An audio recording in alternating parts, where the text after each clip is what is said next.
to sort it out here, so. All right, so we'll get started. First thing we need to do, since we have Zoom members, we'll do a roll call.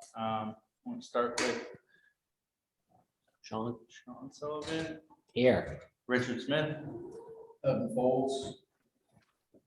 guys on Zoom. Jessica Cannon, PJ Klein.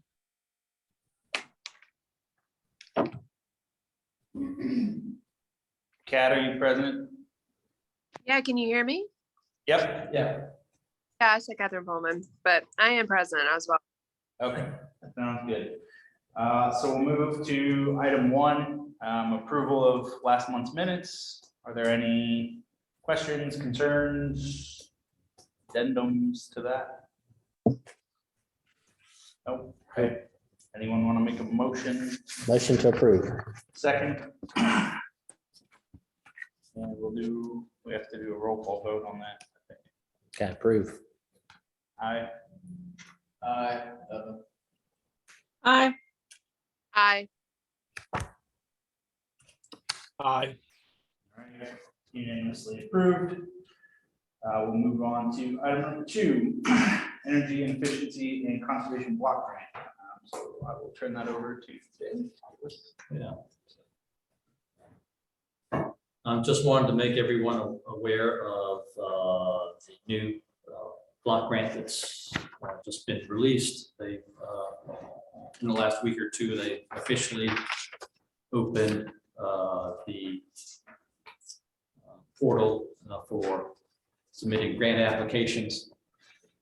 The actual submission window is going to be very broad. I mean, the applications will be accepted all the way, through 2024 kind of time period. So there's different phases that they're going to be taking applications, depending on who you are and what type of project you're going to pursue. But I just wanted to just kind of go over just some of the, kind of the I don't know, 10,000 foot view of the grant and the opportunities that that it will present for Wilmington, and different types of projects that the grant will be applicable for. So I think I provided it as item 2B, but I thought we just probably should have put that as 2A, but just to kind of look at the funding level that's going to be available to Wilmington, and this was all per, this is a non-competitive grant, so this is funding that Wilmington's going to be will be available to Wilmington. So you see on like that second page of item 2B, I think I've got highlighted the allocation that Wilmington's going to be receiving. It's like $172,690. So it's not a huge amount, but certainly not insignificant as well. Spend towards different project types. This grant is going to be available. So.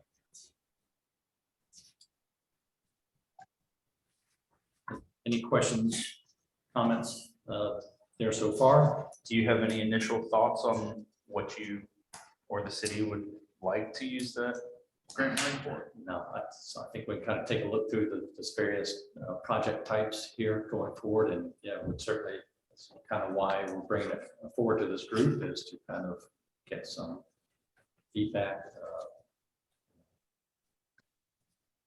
I will say there's definitely a big Justice 40 component to any of these.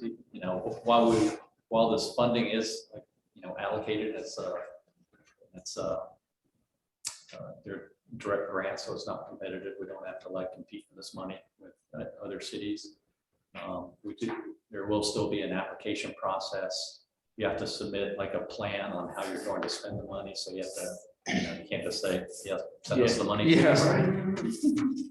You do kind of have to have the project identified and how you're going to spend the money. That Justice 40 component comes into it, so that the funding will be going to minority and disadvantaged neighborhoods. Communities. So it's definitely an opportunity to work with, local nonprofits or other community organizations in Wilmington to meet some of those Justice 40 commitments. So that will be one area we really need to drill down into it. How much money did you say it was going to be? 172,000. Okay. How did we get allocated Greensboro, for example, not without work? If you're not getting like a direct allocations identified on here, there is the opportunity to work with the state energy office, who will be distributing some additional funds. So, they certainly couldn't provide funds for every single city, township, or across the country. So some, I think they try to do the major urban areas. And other cities will have other opportunities and methods for pursuing the funds. So some of the funds will be distributed straight to the states, and they can allocate it to other communities, such as Greensboro. Which community did you ask about? I didn't see Greensboro. I'm just curious how we got. Yeah, I don't know if it's what was on population size or what. Yeah, I'm just curious. Yeah, and I just included a couple of the pages, in this handout here. There was a listing of a bunch of other communities as well, so perhaps I don't know if they were missed, but They may be on page 28. yeah. I just provided like the cover page and then the page of Wilmington was on, so.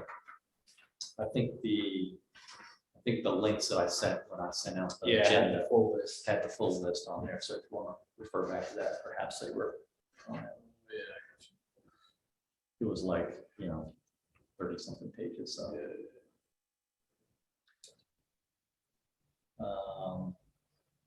So yeah, that's part of the application process. We'll have to provide a plan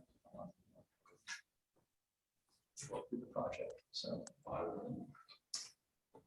again, the application process is open for like 2 years. So we'll have plenty of time to identify a worthwhile project.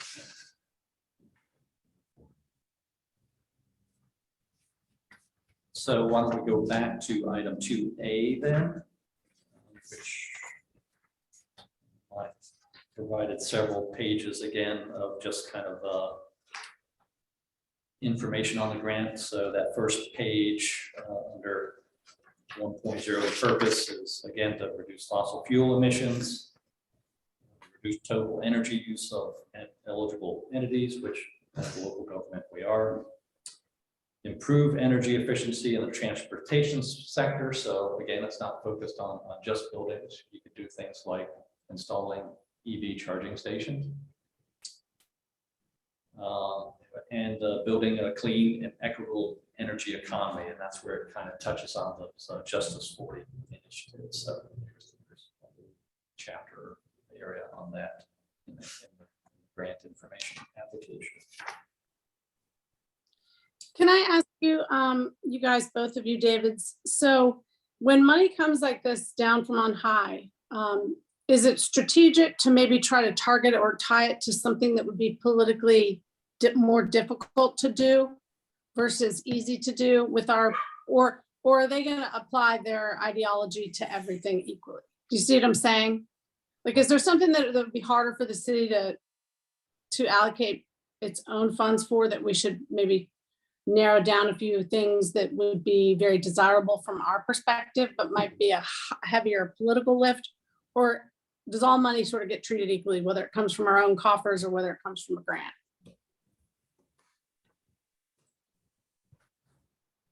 I think somewhat it may depend on the source of that revenue.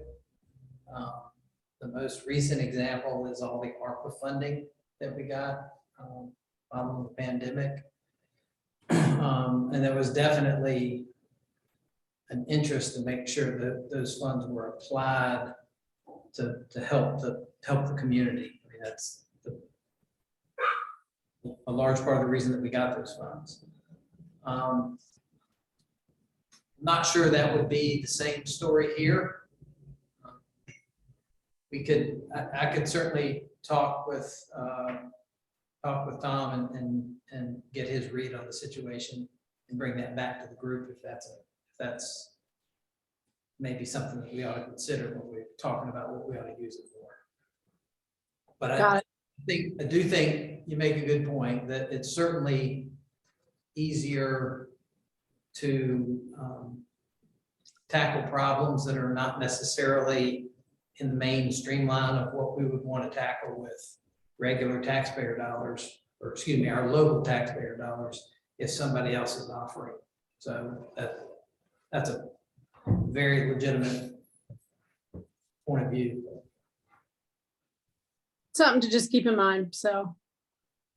Did you have something in mind? No, I just know that some of this, if we could have, in a perfect world, we'd be moving quickly to, accomplish all 4 of these goals listed right here. But money is, a rate limiting step, and sometimes ideology is too, especially when it comes to the, EJ stuff. So it's just something to keep in mind. And maybe once we get through this budget process, if there was something that got axed, and I know that doesn't usually happen. Usually the recommendations from the different departments go through because it's all sort of worked out ahead of time. But, maybe there was something that we were hoping to see them do and they didn't do it. And then we could circle back and say, well, let's use this grant money. So just something to think about. I know everybody is on the same page in terms of, we as a country are going to try to go more green, but once you get past that stage, there's a lot of arguing that happens. So just a thought to keep in mind. Yeah. Point. Yeah. Thank you, Jessica.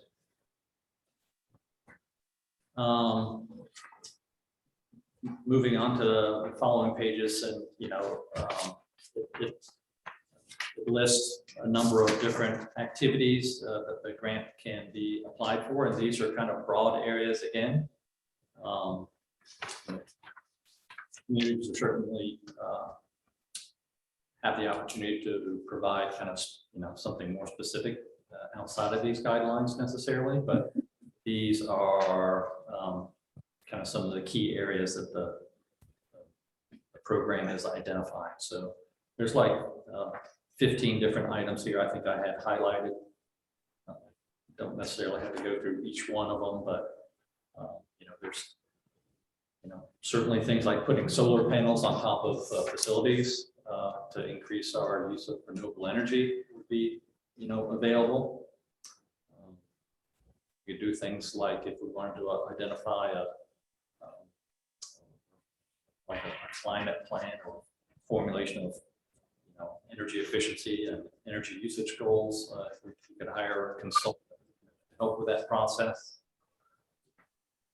Just doing energy audits across our own facilities. Again, you could either have the funds to provide staff to do it yourself, or hire an outside agency to help with energy audits. These are all kind of their, I would say, bucket list areas to spend the grant funding. Given we had 2 years, what do you imagine the process would look like to evaluate this, make a decision? Will we touch base on it once a quarter, meeting one time? How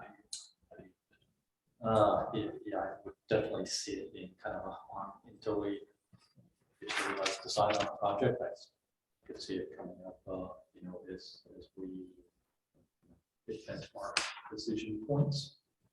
I don't know if we would need to bring it up every meeting here or not, but just yeah, I wouldn't either. I guess I'm just wondering what the process would be. We're learning about it. Maybe next meeting we generate ideas. I don't know, just trying to put a face on it a little bit, because I really like the idea of hiring a consultant to evaluate the cost benefit analysis. That is maybe of a different type than we're used to approaching, something that shows us it's not profitable, just, can be profitable to do the right thing, for example, I think it would be a good case study for that. And then certainly along the lines of maybe what Jessica's proposing, that sometimes that's not deemed feasible in traditional budgets. And then the idea of a pilot project around a building possibly. I mean, what comes up is, do we actually have I imagine we would, but I'm gonna say it this way anyway, do we have a building that fits within our vision of what we're gonna need to do to meet our goal?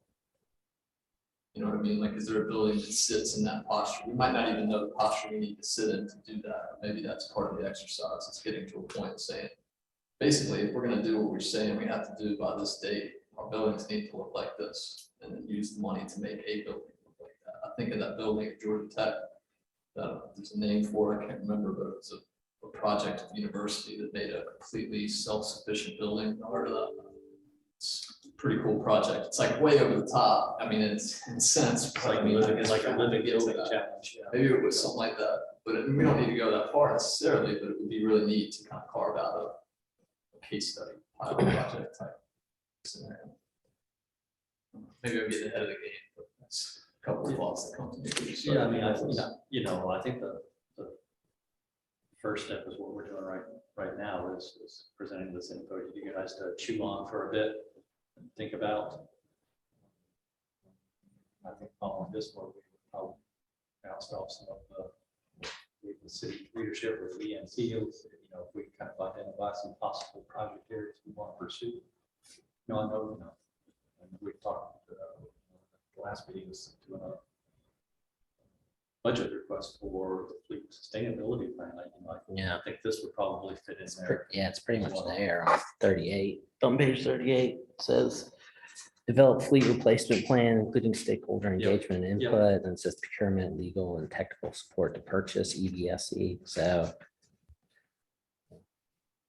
Yeah, so the previously recommended fleet budget transition type would be that. I would eventually, because we did include a budget request that was submitted January 31st on time. We included that request phased over 2 years. I'll guarantee you when this discussion comes up, that's going to be at least discussed. Yeah. In terms of providing funding for that, so. I think we mentioned that in the budget request actually too, that we would look at grant opportunities to support that request. So, Do we have a list of all the projects that we want to do, the city wants to do that meet this criteria in the next year? And then a 5-year plan of projects so that we can at least get an idea of what already is likely to be funded versus what probably won't make the list. So we can, I mean, I'm not gonna tell you, hey, let's go replace all the streetlights with LEDs. We're already doing that, right? That's one of the things that's on this list. But we can at least try to cross-reference and say, hey, these things are already funded and this grant money doesn't really help us for this project, but here's these projects that we think it was kind of what Jessica was asking. We haven't got funded, or it's in our 5-year plan, and this grant money will help us either pull it up or do it in general. In my mind, again, this is very wide and like there's, Extremely. number of options we could be interested in. And my first impression would be kind of along the same lines as what Jess said, where, like a vehicle pilot program is flashy. It looks good. Politically, I feel like the city would probably want to do that because it's something that they can show off. They can say, look, we have these EV cars that we're putting out on the road and they're out about town and they're green and this, that, and the other thing. Things like energy audits. not very sexy. Right. Energy audits, energy efficiency plans, time schedules for our lighting, or time schedules for our HVAC systems, those kind of things. They're not flashy. They're not going to make a splash. The city council, I don't think, is going to be particularly interested in showing those things off and not big press releases. But they are big dollars as far as savings, usage reduction goes. So my initial thought is, if you were to follow the train of thought that, we want to try and funnel this money into something that might otherwise be kind of harder to get approved, something that's on the more not flashy, but more, biggest bang for your dollar would be a good way to look at investing or utilizing this grant money. I don't disagree. I don't disagree, but I'm just wondering if there's anything that the city had on their plan that we don't think was going to be funded, and this would help us get over the hurdle. I may have missed it. Does the city council, I'm assuming the answer is yes, but the city council has to approve the application of the block grant? Definitely. Okay. So that aligns with this needs to be something that is visible. Yes. Yeah, and to your earlier question, PJ, no, we don't, I wouldn't say we have a list yet. That could certainly be part of this project to see kind of what's on the city project list and which of those align with the requirements of this grant. Kind of use that as a cross-reference list. So that's certainly something that we could develop as part of this decision process. I think a big part of that would be looping in with facilities and seeing like what upcoming facilities projects or needs, whether it's equipment replacement or whatever it might be, is also on the books are already, not just necessarily for this grant, but just as far as, we've talked about building policies, lead sustainability initiatives and those kind of things. So knowing what facilities has coming down their pipeline as far as whether it's equipment upgrades, building retrofits, those kind of things. It's not, even if it's not our, not necessarily our money, so not our decision, but just having your voice heard as another seat at the table when those decisions are being made, I think is a good opportunity as well. Coming out of left field on this one, but what if the city is still in conversations with buying the PPD building? This funds may help modernize that building. I don't even know where that conversation ended or if it's ended. It's just beginning, actually. We're right now into the very beginning of a 120-day due diligence process for that building. So we've got somewhat less than 120 days to figure out whether or not You wanted it. it's going to happen. Does this money, I don't know if this money helps. And I mean, I don't know what the efficiency of that building is or anything, but would this money help at all? I have no idea, but that should be something we should at least think about. Yeah, not to dissuade your idea, PJ, but I think that process it's away from the dock, it's off out to sea, and it's got its course. Okay. I'm not sure how we would benefit now if the purchase does go through and we do find an opportunity within that building, then yes, I agree 100%. This could help make it more efficient if that were necessary. But okay, to get to that process, I'm not sure it fits. that's fine. I don't know the financials, but I would assume a purchase on that scale, 170 grand, isn't gonna make a huge dent one way or another, I don't know. Probably not. But just guessing from the real estate prices, that probably wouldn't make a huge impact or a big decision maker. Hey, Dave, can I just ask, what do you think the odds are of that going through? And I still don't understand the city's main motivation. Are they like a buyer of last resort? What's going on with that thing? I know, you like it when I do this too. I know you love it.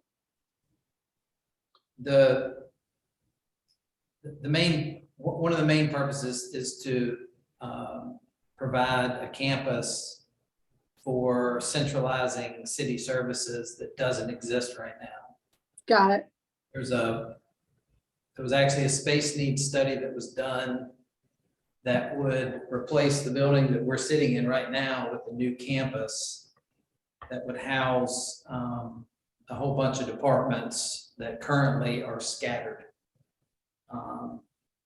And this solves that problem for less money than what the space needs study told us it would cost to demolish this building and then build something that we needed.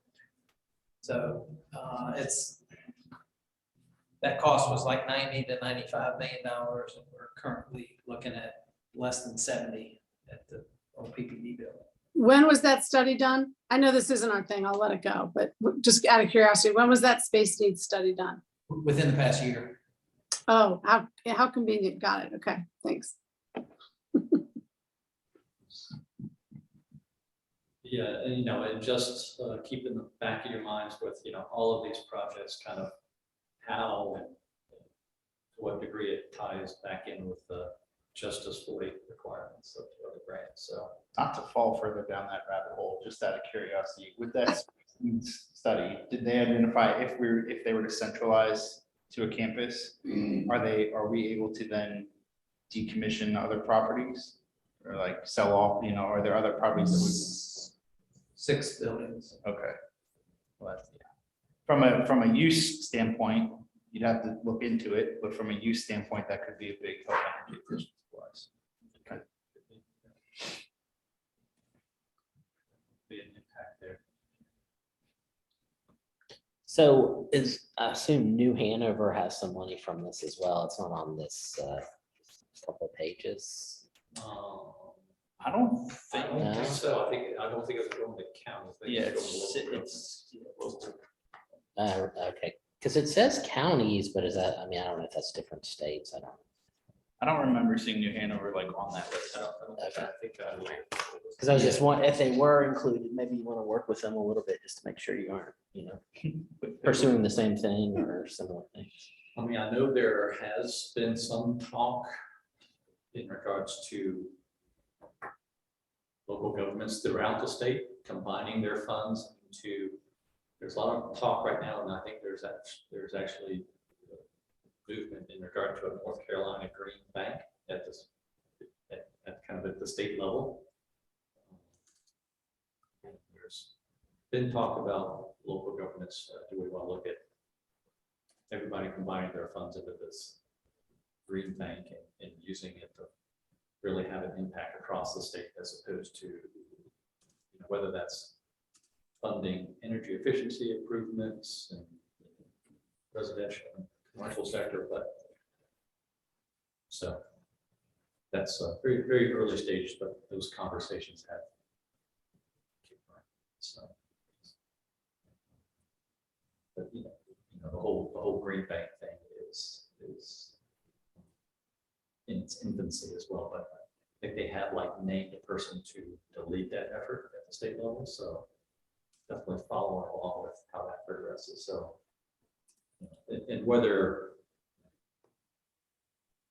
individual cities decide to combine funds is beside the point. It sounds like this green bank is going to happen regardless, based on some federal funding supported. So it's going to be an interesting development regardless. See where that could provide low interest loans for commercial buildings to fund energy efficiency improvements or renewable energy projects. So great development all along with this, how that progresses. Other states have done that with really good success. So I think it's a long time here in North Carolina, opportunities that we have for projects here in the state. Dave, was there a timeline associated with this about spending? Can you recall? They've gotten there since they just released it. With the application period being open for a couple of years here, identify how quickly you need to spend the funds. Yeah.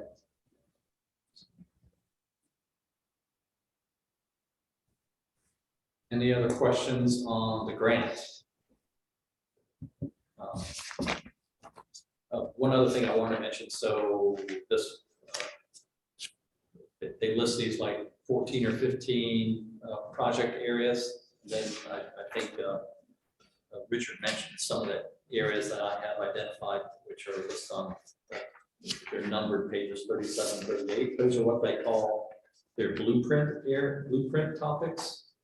So, and with those, they actually kind of identify the key activities to utilize. So if you choose to participate in one of the blueprint topics, there's like expedited review of the application and just kind of a more streamlined process as far as getting the actual funding. So if you choose one of the blueprint topics, it's a bit more of a efficient way of getting the funding to kickstart the program. So do we owe you a recommendation next meeting? Like, obviously, there's no action from us today. Does that mean there's action from us next meeting? I think that goes back to Evan's question.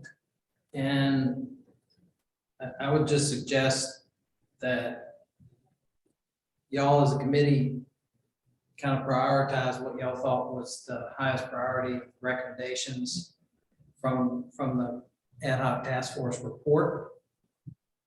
And I would think about those as it relates to how it relates to what programs, these blueprint programs that are offered under this grant. It doesn't have to be a blueprint, but No, I understand. It doesn't have to be, but that's just a way for you to think about it. Does it have to be a recommendation at the next meeting? No, it does not.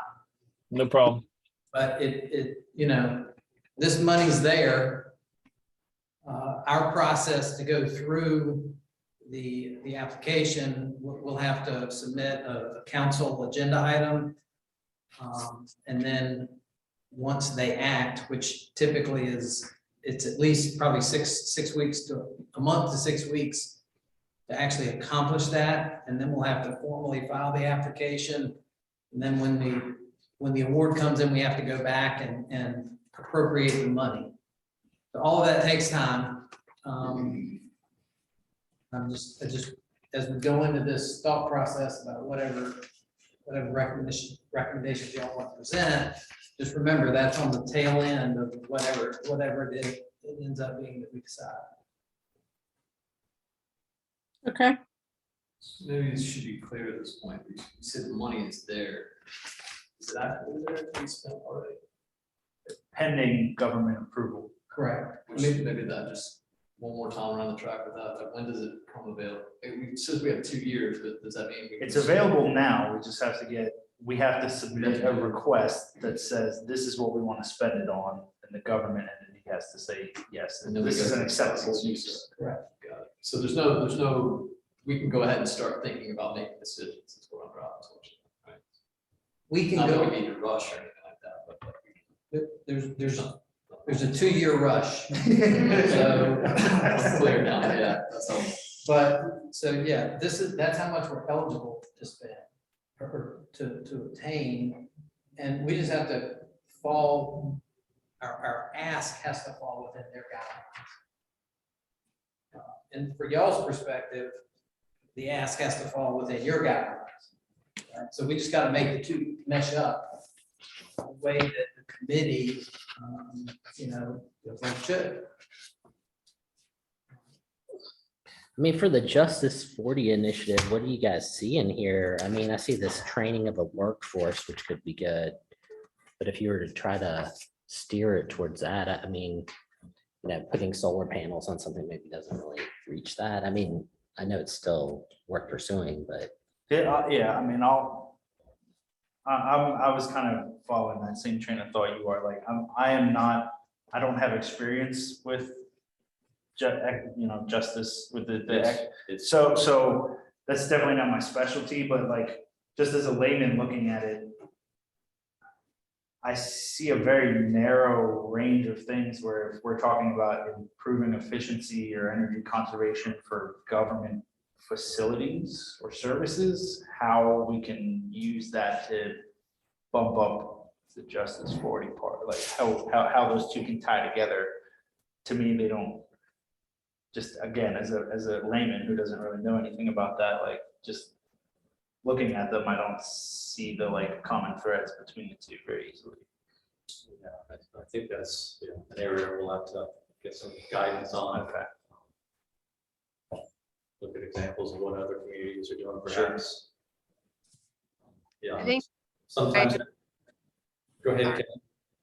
I think the way that our former resiliency coordinator with, I think it was the county, put it, was that anything that we do in our community that makes it easier, especially in the face of, you know, hurricanes or any kind of like outage, or do energy focus on those areas that would be outlined in 40, is a good reason to do the work. If they can, you know, take their focus away from these large buildings that, you know, we would be prioritized for, and kind of reallocate that time to making sure that everyone in the community has power faster, that can be justified as Justice 40 work. I also was thinking, I'm very much spitballing here, but you guys know I love to do this, but anything that requires people who, Dave, I don't know if something comes to mind, but I'm thinking of CFPUA, you know, our financially challenged folks who have trouble paying their bills. A lot of times they have to drive over and pay cash at the last minute, or if they're at risk of having a disconnection, a lot of times they have to get in their car or get on a bus. I'm wondering if there's anything routinely that draws in lower income folks having to physically come into the city. You know, maybe spending this money on a really great new electronic platform where people could online take care of a problem rather than require a visit to a city facility. And I don't even know if you have that profile, if there are low-income people having to frequently jump on a bus or get in their car to come see you or not, but that might be a one-time electronic fix that we could consider. It would fall into that category. Yeah, great ideas. It's exactly why we wanted to put it in front of y'all, to hear some of these thoughts. And I know one project that I know comes to mind is, you know, we had looked at the MLK gym expansion for putting, you know, solar on top of that facility.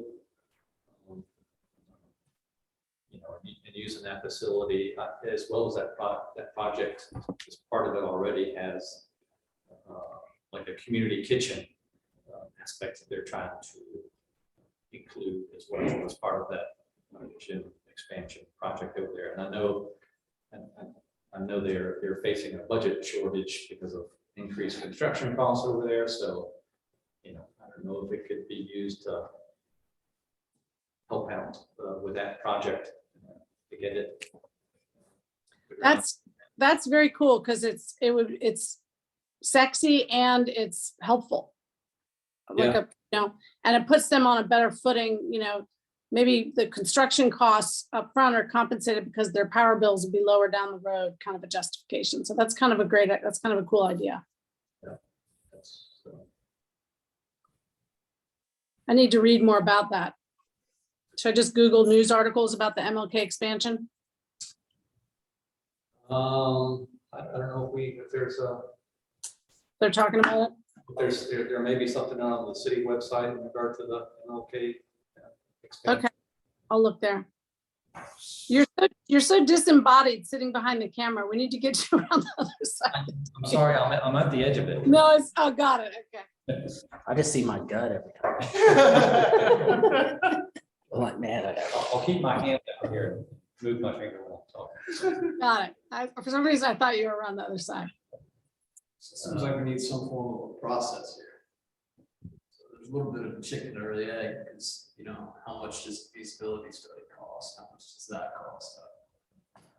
A fraction of this would double it, right? So it seems like we have to kind of bird dog the ideas that we all have collectively to a group, distill that to 5 or 7 or something like that, and then put a number on to see where we're at, some form of that or the other. I have a suggestion more detailed than that, just putting all the ideas in the middle. Yeah, I mean, I think that gets, again, back to what PJ was mentioning as well, just kind of building some kind of a list of existing projects or ones that y'all think are meeting the criteria here. So to put a point on that, are we doing that by next meeting? Is that what we're saying? Definitely have a start on it. I think this is going to be a process. I think to get this one in. Just switch to Verizon Business Unlimited. It is just Ooh. Is there a mechanism where, without creating a bunch of work for all the city staff, is there a way to throw out give us your best idea for how this money could be used? Because I bet there are people working in city government right now would be like, oh, this, and just give them basic criteria, something that's, going to benefit lower income folks and also be a real visible sign that we're a city that cares and we're trying to go green kind of thing. Maybe throw it out to some departments and see what you get fed back. That's a good idea, and definitely not trying to move too quickly, but I don't think putting all the ideas in the middle is going to the end, right? So the suggestion would be that everybody produce their ideas. That would be part of the process, right? And at that point, we have all the ideas. And then we talk about them and say, oh, we don't want to try to create a budget around 30 different ideas. Find out which one's next meeting. So just like chewing the elephant sort of thing. If it makes sense to the group, maybe by the next meeting, if we could just respond to a prompt from you in an email, what are your top 5 ideas on how to spend the money? And the one Jessica mentioned, asking the departments, is a really good one too, because there's things we don't even know, right? So I would say, just for the sake of not doubling the work, I would suggest we wait until David gives us a list of current scheduled upcoming projects down the pipeline. So that way we know if these things are already on the to-do list, we're not sending you 30 iterations of that same project. If we get a list from you that says this is what is on the slate, and then we send in, then we send you our top ideas, and then we have those 2 lists. I think that way it may just save you a little bit of effort of, hey, we all said we should do, solar panels on the MLK gym. Well, look, it's already kind of here on the slate. Yeah. And then that way it just reduces the amount of cross-referencing you have to do and compiling stuff. I think it just simplifies it by 1 step. I don't disagree at all with what Evan, as far as that being the process. I think that's a good idea. And I would think, I don't know, but I would think that soliciting opinions from the city employees should be as easy as just like a survey monkey survey server, just 1 question. Here, there's a grant available with these parameters, is there, what's your top idea? I think it's simpler than that. Okay, perfect. It's a handful of people with a phone call. There you go. Or a meeting, something like that. We could. But yeah, so I think that's easy enough for us to develop.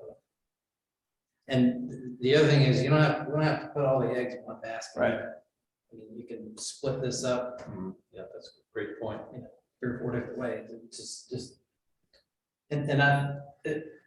when we got the funding from ARPA,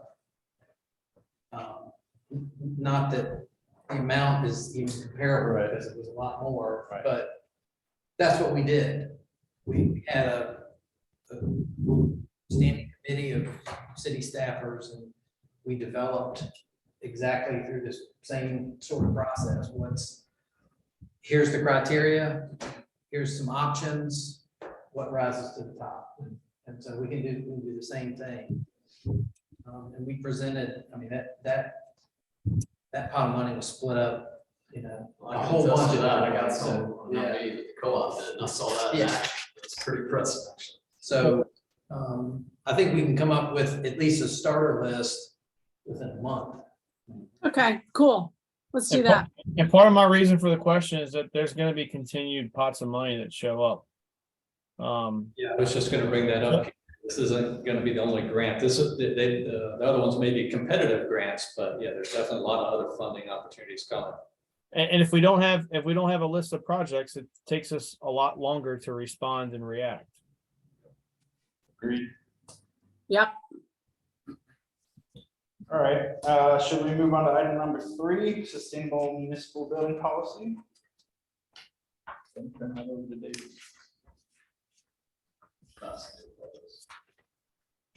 Yeah, this is an area that's already has some movement from within the city. I know Tom has asked us to, get some movement on this in regard to perhaps getting it in front of the city council here in the next few months. So it's a policy that's gone through a few different iterations and based on feedback from our internal sustainability committee.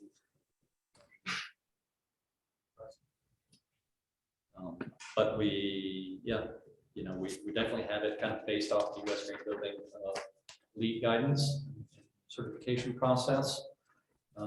Trying to not be too prescriptive about it as far as, you've got to go for, these specific credits necessarily.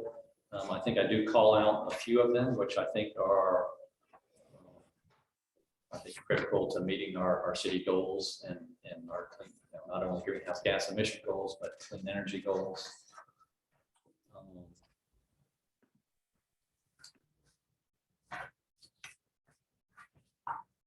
And just be able to provide a direction for future municipal new construction as well as major renovation policies. So it doesn't necessarily address our existing buildings, but going forward, any like new construction or major renovations would be guided by this policy. So I don't know if y'all had a chance to read through it entirely. It's I was curious about the projects, the applicability, projects 5,000 square feet and over, city council and grant a waiver. I guess that applies to less than 5,000 square feet. Just let's see what it is. So I'm curious, what would constitute, what would create the need for a waiver? good question. I think it's, I'll let you talk as well, but not putting council too much up against them. I know that's fitting. I don't know if you have any feedback or thoughts. No, yeah, I mean, I think we have to provide them that waiver. I can tell you that the return on investment is going to be a question that they're going to continually ask. A follow-up to that then is, do we have someone that is qualified to provide full life cycle ROIs, not basic ROIs? The big thing with LEED, their big justification with LEED is that a LEED certified building is significantly cheaper to operate over the life cycle of the building. So if they're just looking at, well, it costs us $20 million to build a building that's not LEED certified and $25 million to build a building that is LEED certified, if that's the only information they're getting, then they're going to build a non-LEED certified building. Just reconcile on that consultant true cost accounting pilot project. What he's saying is really critical. It's apples to oranges, right? The way that we're used to looking at value propositions is not actually the impact of what we value, right? So if we actually outline that and take it to the end and say, here's an example of what it used to look like when we looked at, ROI, and here's an example of what it looks like now that we have broadened the scope of what we value, that would be really impactful. And I think we can get to the end of that pretty simply. And part of the LEED certification process is that a LEED engineer should be providing the city with those details as far as what the estimated life cycle cost of the building should be. But that would, you would have to begin the LEED process to get to that stage. So if they get a very, an initial RFP that just says LEED certified building this much, non-LEED certified building that much, they don't get to that point of here's what our, overall operational and total life cycle cost is. So I think that's where the vagary of this verbiage concerns me, is that city council may grant a waiver, doesn't give reasons why, doesn't, you know what I mean? It's just very, it's kind of like a letter that we send to Duke Energy that says, yeah, you guys should make more green energy, if you can. Detail on that is important. And to layer to that, I see this through the soil and water work a little bit, more through the county. And we push lead development type stuff, and the county's up here with it. They just kind of don't. There's an innate resistance to spending more money to do the right thing, right? It's just part of the equation that we have to wrangle somehow, because that's what we're sitting here talking about, right? How are we supposed to do what we're being asked to do? We can't have everyone see the value of that, right? So that exercise of actually illustrating the value, again, is just top shelf, I think. And within that, it seems like there's maybe two ways to go about it. You don't want to back city council into a corner ever, right? So there has to be kind of an escape route, if you will. I understand that. And it seems like you could do that. I noticed the shall language versus the should language, right? It's like it had to be delivered on some level, which is kind of, I was encouraged to see the shall, right? Because what we deal with through the soil and water end of it is like, the school system has lead policies, but they're all should, and they've never done anything with it. It's just sat there in a book that they aren't even aware of, right? Yeah. Which we run the risk of here and nobody wants. So when I saw that, it's interesting. I didn't really reconcile it with the waiver piece, but that was the escape clause rather than the should language. But it's sort of the same thing. So to your point, it's like, what do we really, how do we define the value, which gets to the cost effectiveness? And then how do we define sustainability, right? Because that's a dangerous, slippery slope, right? I mean, it's already been greenwashed to the end. And I just wonder if, really getting literal with that would allow us to follow through in a meaningful way. We don't have a foundation on those 2 points. It's really tough to be. I mean, I'm 100%. I 100% understand that there can't be concrete, have to do this no matter what. As a city council, they won't be able to accept that. I mean, I'm fully aware of that, but I think what I've seen over the years is you have to make this as specific as possible as to why, as to the qualifications to get you to, we need this escape clause, or we need this flexibility. If it's just when city council feels like they need to go outside this boundary, they're going to go outside this boundary. That makes it very ambiguous, and that leads to it's much more subjective than it should be. I think that makes sense. I just want to add one more time around the track. What an anecdote from the soil and water into the county is, why don't we do more LEED certified building construction? We went to them with the new once in a lifetime opportunity with the government building we're building.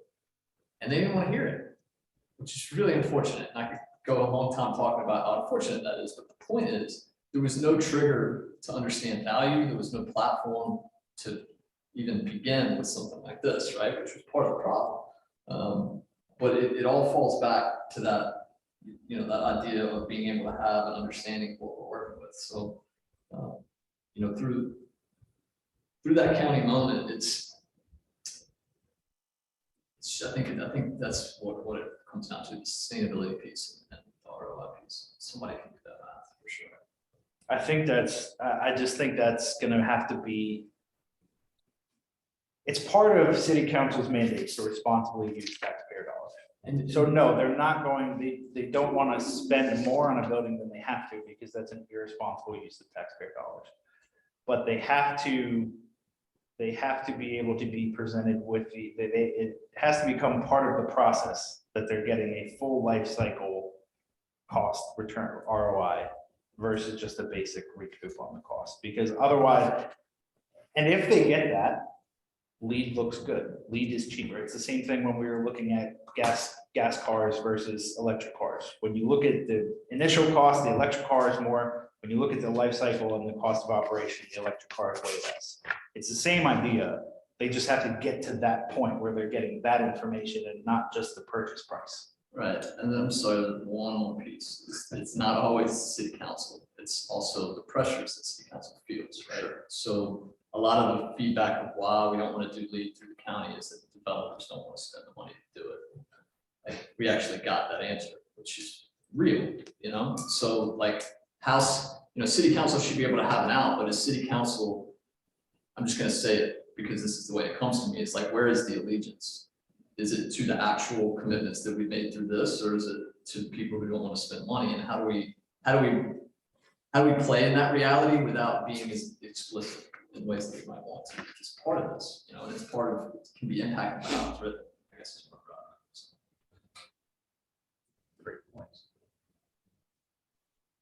Yeah, I know I've seen other policies written in regard to waivers. They've said things like if the project is X percentage above budget, waiver can be granted. You know, various kind of a little bit more specific in regard to, I don't know, a line that has to be crossed before they could grant that waiver. So I don't know if additional definition in regard what would be required in order to grant a waiver. Would you like to see some language in there? I think as you go through this process of developing this policy, I just think that that's an important thing to keep in mind, because even if you were to go to who's drafting this and say, yeah, we just want this clause to say 20% above budget, then they grant a waiver. Well, you actually need to say 20% above the full life cycle cost, because 9 out of 10 projects will probably cost more than 20% more than. Actually, no. Okay. We've got, well, at least according to some of the research, and I've actually started a draft on a presentation for council as well. And Sure. That references some studies out there that show, on average, you know, the higher certification level you go, the higher the cost. Sure, obviously.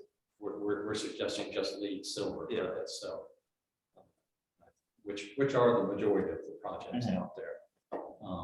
And on average, I think they've shown that it's 2% above.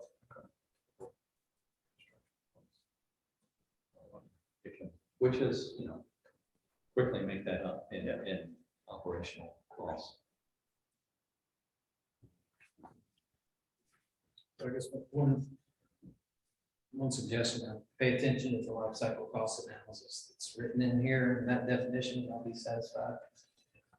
If on page 4. I think Yeah, that- I would just point out quickly also, I mean, it literally opens with the goal of this policy is to yield savings. So as soon as you start talking to these guys about, you know, I'll spend $10 to get 20 later. I mean, I think I'm just saying, I think that's good. It's right there built into the very first part. But the whole point is to save the city money overall. But then the key is working with the developers, you know, do they see this as a huge headache? Do they push back on it? And that's kind of what Evan was saying.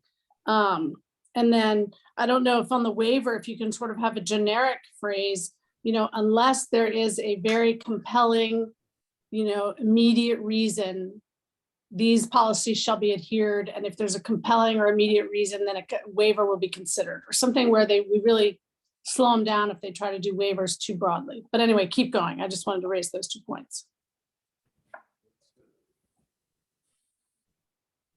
So I think the discussions that Dave and I have had over the years is that we would try to use the resources we have to make the case in terms of life cycle costs. Yeah. Using the clear path tool as a mechanism to help demonstrate the difference between 2 options, as an example. But yet that is historically and admittedly, we haven't done a very good job of doing that at all. You know, we can finish a design, we can build a building, and we can occupy it, but what we haven't done historically very well is fully document and know what it's gonna cost to operate that facility for the next 40 years. Much less make decisions on that before we start breaking ground. So I think I agree. I think that's key to this whole process. You gotta be able to tell that story, or we're just, you Yeah. know, saying the world should work a certain way. Right. It just doesn't work. Bearing in mind also that this all could be moved if we move over to PPD, so maybe we should don't get too bogged down in the details, right? If the city relocates to an existing facility. Not necessarily, I mean, we're still gonna have to build buildings eventually, you know, and we are still going to have existing buildings. Yeah, and you're right, that move will change things, Jessica, you're right, but, I still think this policy, we should be working on it. I just want to bear in mind that yeah, understood. I'm in a separate track, I'm working with a subcommittee of city staff that will help develop operating costs based on our actual costs for city facilities citywide, based on what the engineering drawing showed. Right, so we know that up front. Instead of people guessing about it, you know, the operating staff develop a list of unit prices, and the project engineer develops what those operating costs are based on what the drawings show. So that's almost at the finish line right now. So if we take that and use that with Dave's ClearPath tool, I think we can get a lot closer to this definition back here.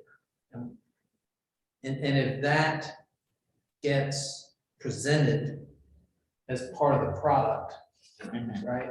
Not just, we got 3 bids, here's the lowest responsible bidder. But here's the whole picture. Here's how much it costs you to construct it, here's how much it costs you to operate per year. Right. And you know, one more beat on the developer piece of it, because it does convolute this a little bit. And then, you know, the challenge is asking them to spend more and them not be able to realize the return, right? I mean, that's why value engineering is the thing. It's like the worst word ever. But, you know, it's like find out a way to make things cheaper and make it still work. But I understand why that is because of that, right? So in that reality, what we don't want is for us to have to pay back the externalities that are created by that value engineering by not having a policy that doesn't mandate development of it, right? So that's, I think, the challenge of this document. I'm just reflecting a little bit on how difficult that might be, you know? Because at the end of the day, I don't think it's really about putting city council in a corner. It's about being willing to put developers in a corner. And that's not a negative thing in terms of the level that we expect to be attained, you know? That's a choice. And we start writing, you know, shall language into documents, it can become pretty strong. So I don't know, I guess that's more of a general statement of endorsement towards really putting some teeth into something that will make us do what we economically don't always want to do. You know, it's a difficult thing to approach, so I'm gonna be curious to see how it plays out. Yeah, I mean, I know lead buildings here at Cape Fear region are probably kind of few and far between, but that's, you know, I think that has been driven somewhat by some of the developers in the area, but it's certainly, you know, become more standard in other areas as far as new construction, particularly in the commercial space where Class A office buildings nowadays almost have to be some kind of green design and certification. And you know, I think one of the areas that I think is really important highlights in here is that post occupancy post-occupancy commissioning of the facility, so. You can design any kind of energy efficient buildings, but if it's not operated in the means that it was designed to operate, that, you know, all of that's right out the window, so. Dave, I was just curious, you know, you were talking about, you have a subcommittee that's putting together like a pricing, life cycle pricing tool. Are they digging down as far as things like, because I know like LEED talks about how if you use one of their preferred materials, typically you get a longer lifespan out of it. So I'm just curious if your team is looking at things like, for example, okay, we replace shingles every 25 years, but if you use a Energy Star certified white shingle, it doesn't deal with as much heat and wear and tear, so it lasts 25 years. Are they looking at things like that? You know, are they factoring that kind of deep down into things? Because I think that's where some of the value from the like LEED building materials comes from, and I could be wrong, but I'm just asking a question. Yeah, our efforts not that sophisticated. I didn't. Yeah. So we're simply looking at, you know, we've got 500,000 square feet of building. Yeah. And we know that it, based on how much staff, how much materials and how much contracts we spend every year, that it costs us this much per square foot to run HVAC. Sure. So then we apply that to a new building that's gonna be 10,000 square feet. Sure. And we estimate this is just for operating costs. Gotcha. We take that number and we use it as a forecast to say, when this building comes online, it's gonna cost us X amount for HVAC, X amount for pest control, X amount for plumbing maintenance. So it is not that sophisticated. The operating departments, they do get a chance to look at, you know, here's what the facility is gonna look like, if we have any comments. Right. So those comments do get put in. Don't put in this sort of fitting in the bathroom, because Right, we've right. had lots of, you know, Right. we have that interaction that does exist. I wonder if that's the case, it sounds like that would not actually be a good tool to utilize if you're presenting life cycle costs to city council, because the buildings that you're building the estimates off of aren't LEED certified. But it could be a good compare and contrast, whereas if you're, you know, hey, our lead engineer says it's gonna cost us $1.50 a square foot to run this building, you know, here's our, you know, on the average of our buildings, it costs us $2.50 a square foot to operate these buildings. It can be a good counterbalance as to Right. justify. It's part of the measuring stick. Yeah. The other thing that I would say also is that I think it's a good thing to give council a choice. Mhm. And I'll use the MLK gym as an example. We're designing that building to be solar ready. So the roof and the structure are prepared to add the load from the additional weight on the roof. And we may ask bidders to give us a price to go ahead and put the panels on it. And then depending on the budget, depending on council's feeling, they can either choose to fund it or not. You know, what they don't like is not being given the choice. In other words, if we make the decision, oh, we're not going to do solar on this roof because we know we don't have a budget for it. We think it's a possibility, then you know, we have ways of building it into contracts so that we can at least understand what the pricing would be and then allow council To make the that opportunity to make a decision. Sure.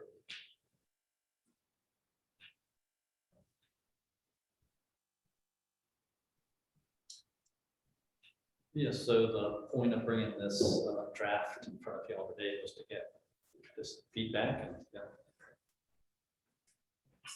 need some notes here on areas that might do some edits in here. Next step in our process, Dave, is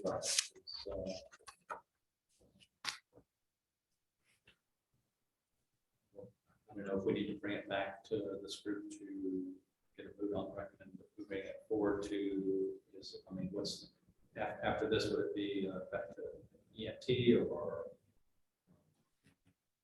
as far as getting eventually the process to get it?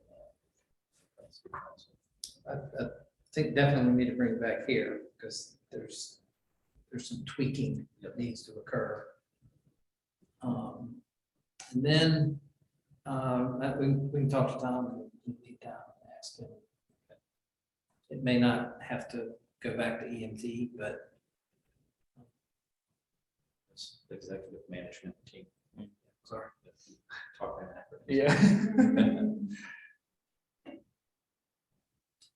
Okay, yeah, so, yeah, thanks for those comments. That was all that I had on the draft policy. I had a request for some upcoming meeting, doesn't have to necessarily be the next one, but I would be curious to see, I know that you've been tracking and working on energy efficiency retrofits in the government buildings. I would ask if we could get a list of either, well, I think it'd be more useful to have a list of areas that you've identified that still have yet to be taken advantage of. The main reason I'm asking is, Duke offers these energy efficiency rebates. And so I think it would be helpful if we can know what areas, what low-hanging fruit you may have left through that program. We could make a recommendation to city council to allocate some funds for you to take advantage of that program. Okay. Seems to me like if Duke is willing to give us, in some cases, like 40 to 60 cents on the dollar back, then it would, the sooner city council does it, the sooner they reap those savings and get their buyback. Yeah. So I think it's just something I would like us as a committee to look at, because if it's something that we can use our position here to help advocate for, I think it's worth advocating for. Get that updated for IRB. Great. Next week. Yeah.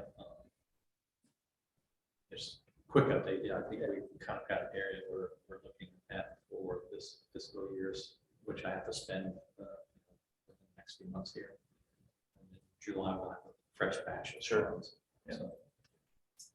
So, We don't have anything else, so I will move to adjourn. one quick thing. Absolutely. I know, mentioned this before, we are currently missing one member of Yes. the committee. Yep.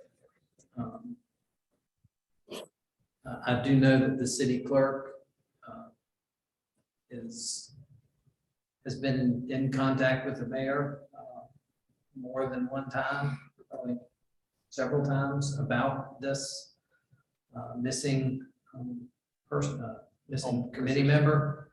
I'll just reiterate something I know I've said this to y'all before. I think that if anybody here knows of somebody that would be interested in serving, that please lead them to us and we can lead them to the application.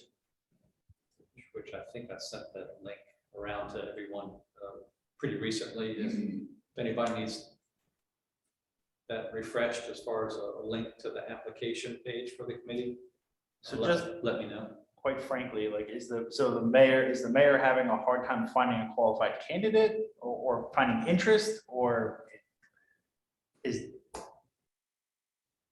I guess I'll word it that way. Is there a lack of movement on the government side, or is there a lack of participation on the public side? Well, it may be some of both, Okay. quite honestly, and Sure. I'm not sure where Yeah. this ranks in priority in terms of what he's Sure, responsible for on but a daily basis. More applications, the better. Right. If we are able to help facilitate that, it's gonna happen for us Sure. a lot quicker. Sure. So I would just ask if y'all have ideas about people in the community that would do that. Is it worth resending to the task force members? We certainly can. I'll put a plug out to my community. Probably be good to have someone who has at least a little bit of experience with environmental justice on this committee if possible. Obviously, we're trying to find someone who's just ready to jump in, but I'll definitely put a plug out and see if that helps. Good. Anything else? Meeting's adjourned. Thank you. Thanks. Y'all have a good week. Thank you. Thank See you. everybody.